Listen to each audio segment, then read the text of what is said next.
On behalf of the Lower Niger Congress, I'm pleased to welcome you, ladies and gentlemen, to this important Igbo Conclave happening in faraway Houston. At a time like this, when it appears the Igbo in Nigeria have come again to the kind of crossroads we found ourselves in 1966. In about 25 slide, presentation through the next few minutes, what we intend to do is to bring, what could pass for the diagnosis, the prescription, the treatment plan, and the prognosis of what to do with the Igbo situation in Nigeria, for which we are gathered here to say, where do we go from here? I will have to thank the organizers for, this extraordinary initiative that can give us the ample space to ventilate all of what it is and come to conclusions that could be used to solve the problem. I have to apologize for not being here in person. The plan was to be here, but last minute developments on ground zero, you know how it is, interfered with that plan, and we had to resort to this to have the audience to also get what we can use technology to drive. Again, I say welcome, and we will, at the time we come to the end of this presentation, have a plan on the table that could be an alternative to what we reject. Thank you. In response to the ground realities in Nigeria of today, the Lower Niger Congress is a self-determination platform of the ethnic nationalities of the former Eastern region and the Midwestern region, seeking to federate into a new constitutional order in their territory, in reworking their future from a Nigeria that seems to be heading for major reconfiguration. The territory itself, as you find in the map you see, that's the map of Nigeria, 36 states. The portion in green is basically what was Eastern region up to 1966 and Midwestern region up to 1966.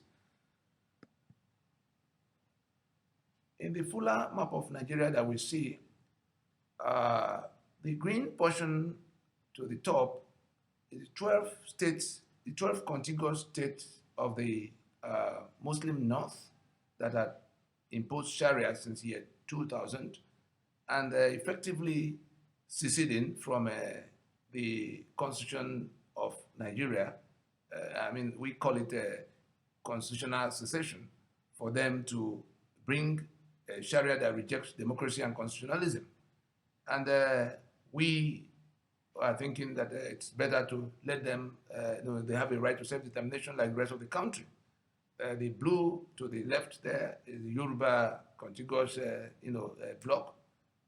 The one to the bottom is the prospective Lower Niger Federation, made up of, as you see, the map to the right, top right. This map we found in the archives of 1885 of the very territory that we've just shown you, according to the these are city-states, coastal city-states, and their linguistic groups in that period, 1885 to 1906. We could see all of how they are spread, with the Igbo at the center.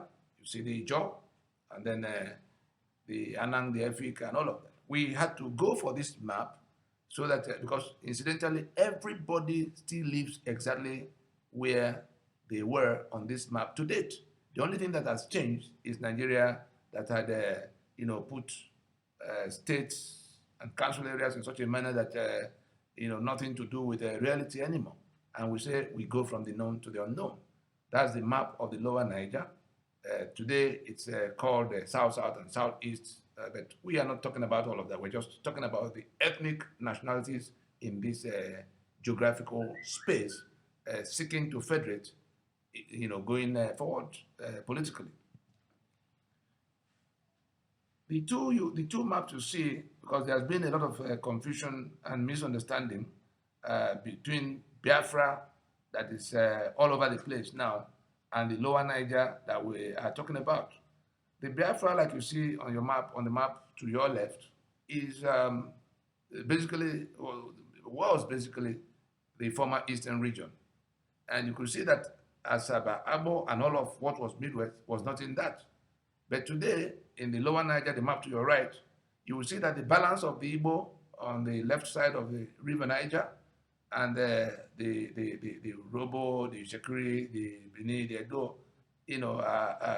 part of this discussion that may become a lower Niger Federation. Therefore, all of Biafra is in this, plus the Midwest that included the Igbo and some of the Igbo that are now in Kogi and Benue, according to Nigeria's configuration. That is what the lower Niger, is. The Igbo question, as we have known it, is basically a constitutional question.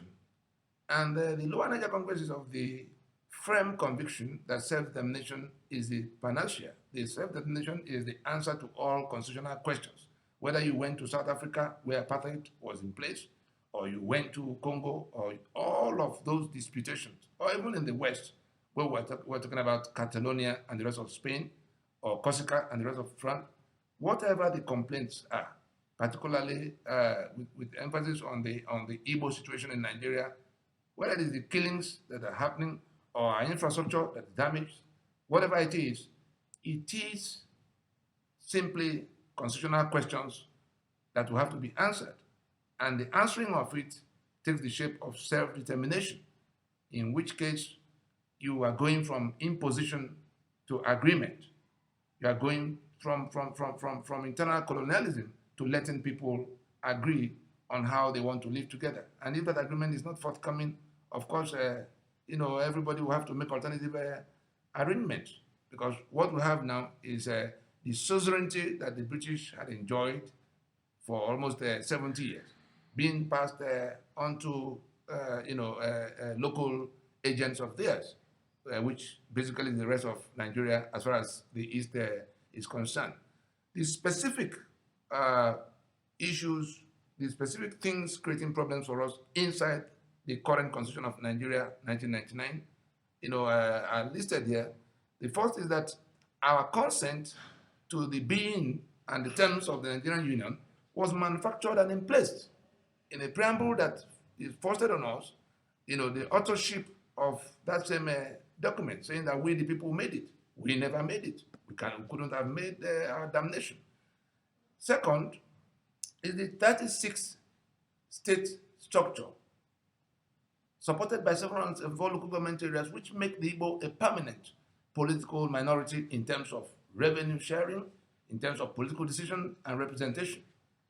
There's nothing anybody can do about that. The Igbo that entered independence as almost 70% of Nigeria in 1960 is now reduced to a voiceless minority.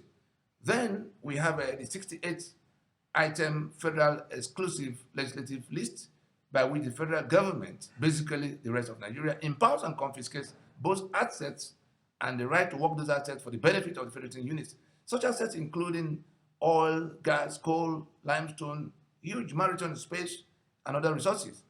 Those federally constituted rights include electricity generation and transmission, key infrastructure including roads, railways, seaports, airports, oil and gas, refining, power to refine, policing, a wide range of business licenses. There's nothing, all of the key developmental levers are, sequestered and confiscated by the rest of Nigeria in the name of a federal government that we didn't put in place.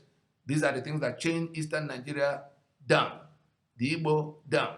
The states are almost impotent. That's not to make any excuse for the governors who should have done the little they could. There are more than 12 such constitutional grievances, as you will find in a document titled Countrywide Rejection of the 1999 Constitution. The answer to all this is the restoration of our right to own, control, and work all assets, human and material, for the benefit of Eastern Nigeria. This is where self-determination comes in, which in itself is a gamut of options ranging from outright independence to confederation and various shades of federalism. Going from Aburi in 1967 and all the efforts thereafter to resolve these issues within the context of one Nigeria, it stands to reason that it is the adamant arrogance of the born-to-rule alliance of the rest of Nigeria that seems to have effectively extinguished other self-determination options, leaving only outright independence, pursued by way of a referendum. As earlier indicated, the geography, history, and contrived political demographics of today's Nigeria, as well as international protocols governing self-determination, creates a compelling necessity for the Igbo to work very closely with the rest of Niger Delta neighbors. This was the basis of the Lower Niger paradigm initiated by ALADINMA, the Igbo Caucus of the Lower Niger Congress.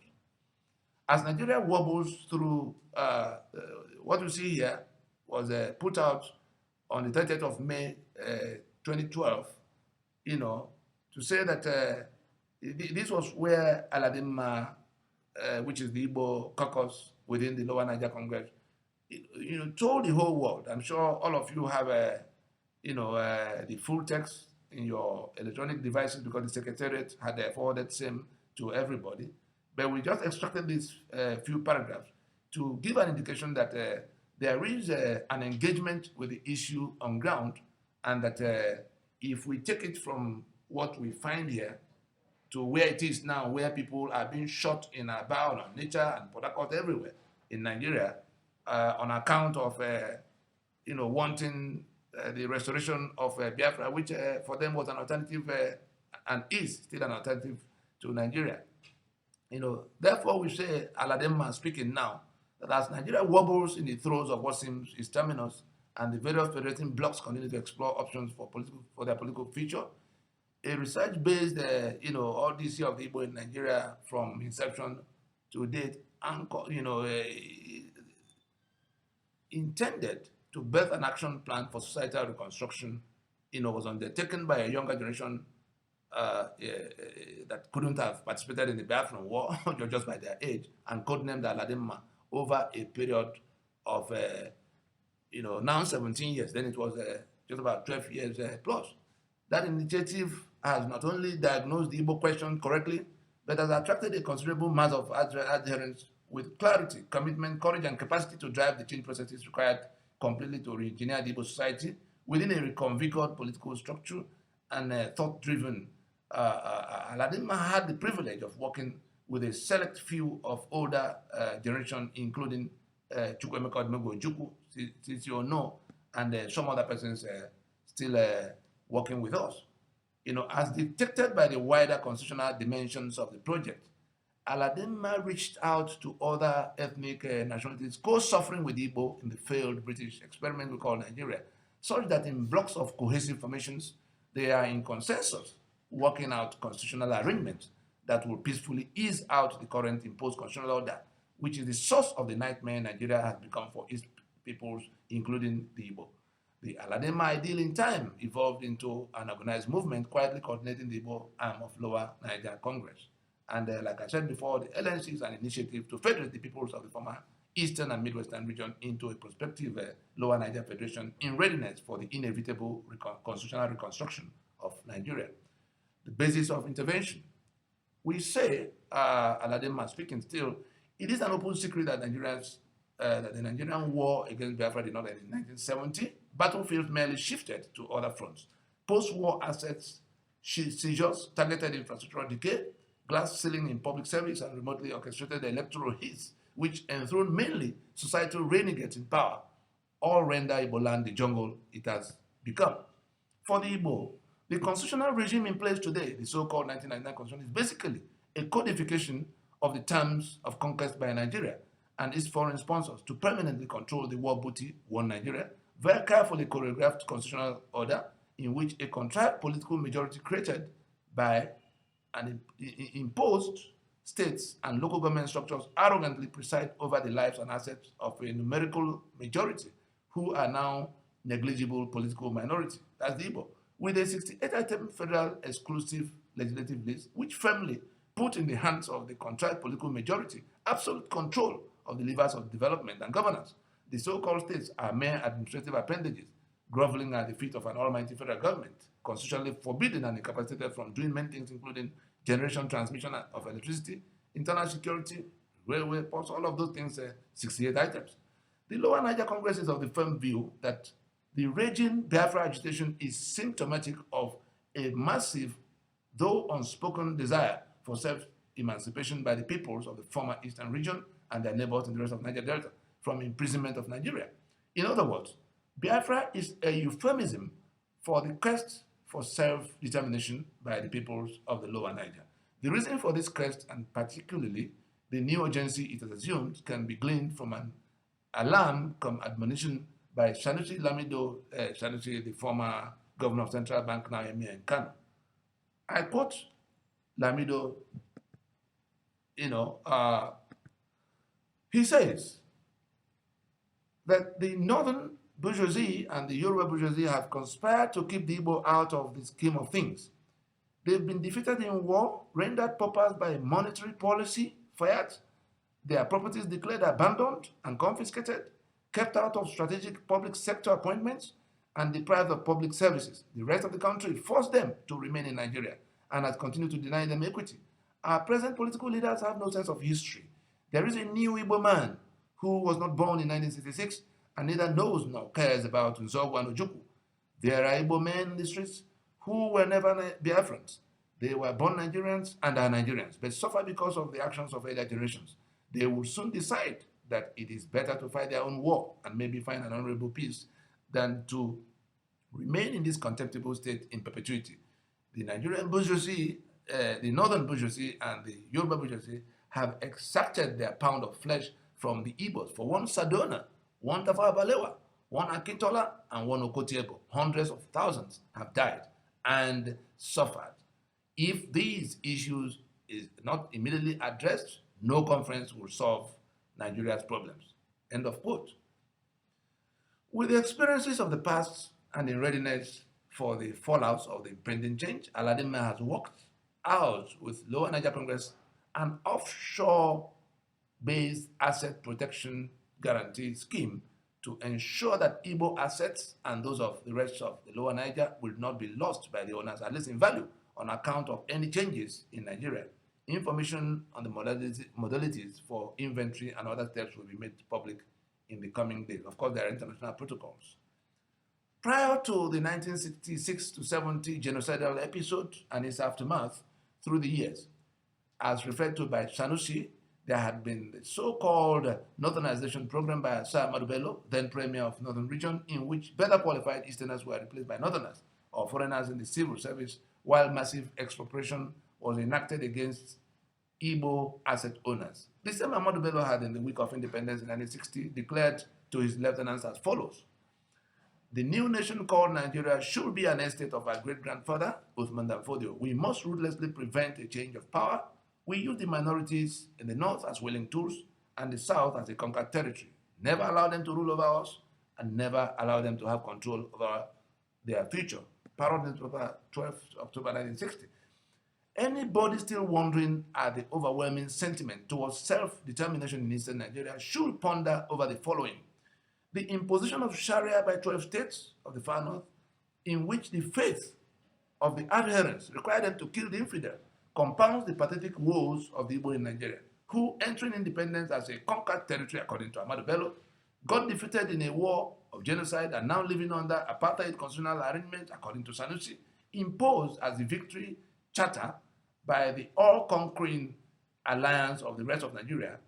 It is the rejection of this internal colonialism by a younger generation, as predicted by SANUSI in 1999, that is now manifesting as agitation for Biafra. Lower Niger Congress posits that what is at issue is essentially a quest for self-determination by a people despised, hated, haunted, envied, and routinely massacred by their fellow countrymen. The next slide shows a consistent pattern of the conspiratorial alliance spanning over more than 50 years between the conservative north and the renegade wing of the Yoruba west. In this map you see, the Lower Niger you see in green, and the rest of the country being the west and the north. In the era of the number one, the one that numbered 1 to 5, The number one is the era of 1966 to 70, which saw a Wallo War working with Gowon to, and both of them leading a war of genocide on the east that killed 3.5 million people plus and seized the oil and gas assets of eastern Nigeria. We came straight from that to 1975-79 era, where again Murtala Mohammed of the north and Obasanjo of the south, later Yaradua replacing Murtala, imposed the 1979 unitary constitution legitimizing the illicit gains of the war. In the third period, in which we're talking about the 1999 to date, again, we found an Absalom Abaka from the north, bringing in an Obasanjo from the southwest, pairing him with an Atiku from the north, and bringing back, by decree number 24 of 1999, that 1979 constitution, which was a codification of our conquest by the rest of Nigeria. And that has remained the basis, the resultant Constitution 99 has remained the basis of the so-called democracy that Nigeria, seems to be flaunting. At number 4 is the period, we're still looking at this one map. We're looking at a period spanning over 50 years in which consistently the political leaders of the North, conservative North, working with a renegade wing of the Yoruba elite, have consistently been on one side against the eastern side. Therefore, as the 2015 electoral round approached, because a southerner, Jonathan, was president, again they went back into the alliance, and the rest we can see it became what they call APC. And then the elections came. Of course, we saw all of how it was run. The number 5, looking at the same map, was basically the voting pattern in the election, in which the 11 states of the lower Niger, as if on a prompt, the ordinary people voted in one direction, and the rest of the country, more or less, voted in the opposite direction. That was, to our mind, some kind of referendum on the situation. Bearing all of that in mind, the Lower Niger Congress convened a solemn assembly of the peoples of the Lower Niger, that is the Igbo and the rest of the Niger Delta, in Port Harcourt on the 27th of April 2015. That's after the presidential election of March in 2015, at which decisions were taken by delegations of the ethnic nationalities in the Lower Niger, the Igbo, the Ijaw, the Shekiri, the Urobo, the Anang, the Efik, the Edo, all of, without exception, the Ogoni, to go into a referendum that will redefine their political future. I'll just go straight to the meat of what was decided. So, upon presentations made to the Solemn Assembly by the Lower Niger Congress, the Solemn Assembly resolved that, having been openly rejected by the rest of Nigeria, and in view of our right to self-determination as enunciated in the United Nations Declaration and on the right of indigenous people 2007, particularly Articles 3, 4, and 5, to take steps in exercise of that right by seeking a future outside the union of attrition called Nigeria via a non-violent process driven by consensus of the peoples of the territory, verified through a referendum. The Assembly adopted the 1885 map of the Lower Niger as the geographical basis of our proposed federation. Accordingly, the following steps were mandated by the Solemn Assembly. 1, the distillation of a chart of relationships by the ethnic nations of the Lower Niger according to the aforesaid map of 1885, which may become the basis of the federating constitution of the proposed Lower Niger Federation. 2, a referendum of the peoples of the Lower Niger on the question of self-determination, to be preceded by extensive consultations with the populace, mainly through town hall meetings, as well as consultations with international stakeholders via direct representation. I'm sure some of you must have seen on the internet, if you click Lower Niger Congress on YouTube right now, you will find that on the 18th of May 2015, the one you hear his voice now was on the hallowed grounds of the US Congress at an event that was reviewing the election that had happened in Nigeria, addressing the same issue. just to let you know that that consultation has been ongoing.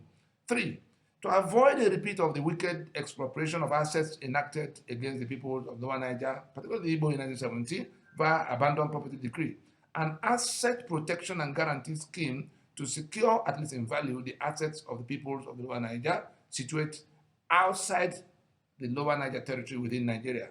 4, a recall home for consultations of all persons of Lower Niger, elected or appointed, present or proceeded, in any way connected with the management of Nigeria under the current constitution, with a view to determining the propriety or otherwise of further participation in the affairs of the Union.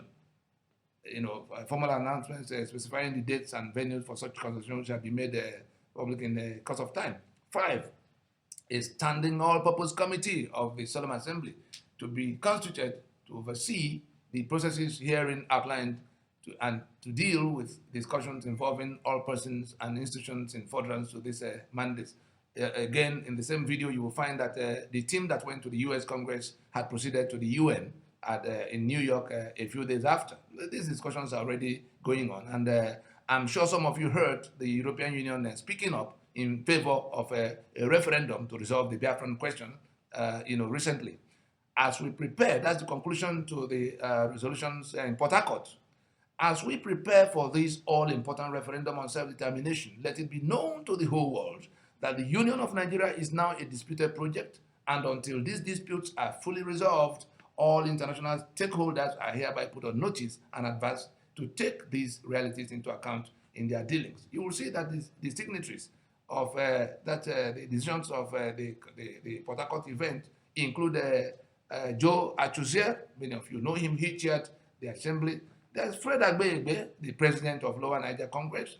By the way, I bring you his greetings. He's in Shekiri. And, you see Timi Kesa Ogoriba, who is at the head of the Ijo Caucus within the Lower Niger Congress. And, of course, myself, the Secretary General. So as it is, the Aburi option has been kicked off the table by Boko Haram, since Sharia is mutually exclusive with constitutionalism and democracy. For the younger ones present, the Aburi option is simply the confederation model that was agreed in Aburi in the period of the confusion I earlier referred to, in which the federating regions of the time will have resumed substantial portions of their autonomy prior to independence, and then allow some period before they decide, just like Germany and Portugal and France are doing European Union today. That was the kind of thing that was intended. But between what the 12 states of the far north that brought in Sharia in year 2000 are doing, and what Boko Haram that was brought later to enforce the same pursuit of Sharia, has brought Nigeria to, the Lower Niger Congress is completely convinced that the matter of having any kind of union, based on Nigeria that was there, has been kicked out of the table. Since Sharia is mutually exclusive with constitutionalism and democracy, it stands to reason that Nigeria cannot remain one political union, except either the Sharia bloc is persuaded to abandon Sharia for democracy, or the non-Sharia bloc, which is the Igbo and the rest, is compelled to abandon constitutionalism for Sharia. The prospect for either is nil, and therefore creates a new reality. Delegates to the historic Houston Igbo Conclave are enjoined to endorse the aforementioned resolutions of the Solemn Assembly of the Peoples of Lower Niger as a necessary first step towards advancing the Igbo march to self-redemption. The LNC USA is fully positioned to receive all support, human and material, from all those who may wish to join in this urgent task. Of course, you see the website there. Ladies and gentlemen, the next slide, which is a 1964 recording of the same Sir AHMADU Bello, scripting the mindset of the Caliphate North against the Igbo. The Northernization program of Sir AHMADU Bello is currently being expanded by the new political helmsmen in Abuja to include the whole of Nigeria. And that is to say, we just have to do something to end this, the operation of this battle script and mission statement, which has translated into a constitutional shackle against the Igbo in Nigeria. Listen to AHMADU Bello. One thing I've noticed, Premier, while I've been here, is that Northerners seem to have, I might almost call it, obsession about the Igbos. Could you perhaps explain that to me? Well, the Igbos are more or less the type of people whose desire is mainly to dominate everybody. If they go to a village, to a town, they want to monopolize everything in that area.